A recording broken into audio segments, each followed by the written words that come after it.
एक बार एक चरवाहे को जंगल में भेड़ बकरियां चराते समय शेर का छोटा सा बच्चा मिला। नन्हे से बच्चे को देखकर चरवाहे के मन में दया भाव जाग गया। वह शेर के बच्चे को अपने साथ लेकर आ गया। बच्चा भेड़ बकरी का दूध पीकर बड़ा होने लगा। वह बच्चा भेड़ बकरी के बच्चों के साथ खेलता और उनकी ही तरह व्यवहार करता। वह स्वयं को भी भेड़ बकरी समझने लगा। एक दिन जंगल में शेरों के झुंड ने भेड़ बकरियों पर आक्रमण कर दिया। सभी भेड़ बकरियां डर के मारे इधर उधर भागने लगे। उनको देख शेर का बच्चा भी भय से दौड़ने लगा।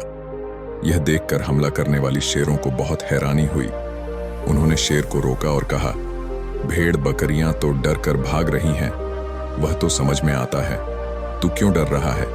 तू तो शेर का बच्चा है। शेर तो जंगल का राजा है, उस तो सभी प्राणी डरते हैं।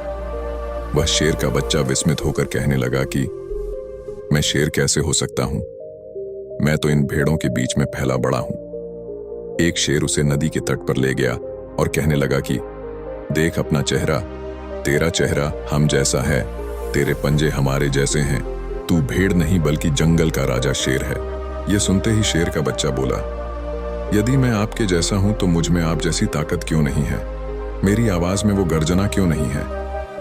यह सुनकर शेर बच्चे को अपने साथ ले गया और बोला कि घास तेरा भोजन नहीं है। उसमें शेर को मीट खाने के लिए दिया और अपनी संगति में रखकर उसके अंदर हिम्मत भरी। अब शेरों की संगति में रहकर उसमें एक नई ऊर्जा का संचार हुआ और धीरे धीरे उसे अपनी शक्तियों का अनुभव होने लगा।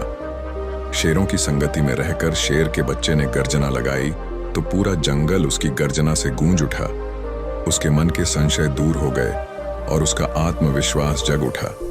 जैसे शेर स्वयं को भेड़ों की संगति में कमजोर मान रहा था, वैसे ही हम भी जीवन में कई बार ऐसे लोगों की संगति में होते हैं जो हमारे अंदर छुपी काबिलियत को समझ नहीं पाते और हम स्वयं को कमजोर मान लेते हैं और हमारे अंदर आत्मविश्वास की कमी हो जाती है। इसलिए आप जीवन में जैसे बनना चाहते हैं वैसे लोगों की संगति करें। बाकी अगर यह कहानी आपको अच्छी लगी हो तो इस वीडियो को लाइक करें और ऐसी और कहानी सुनने के लिए law of attraction YouTube channel को सब्सक्राइब जरूर करें। तब तक हम मिलते हैं ऐसे ही एक प्रेरणादायक कहानी के साथ अगले दिन। धन्यवाद।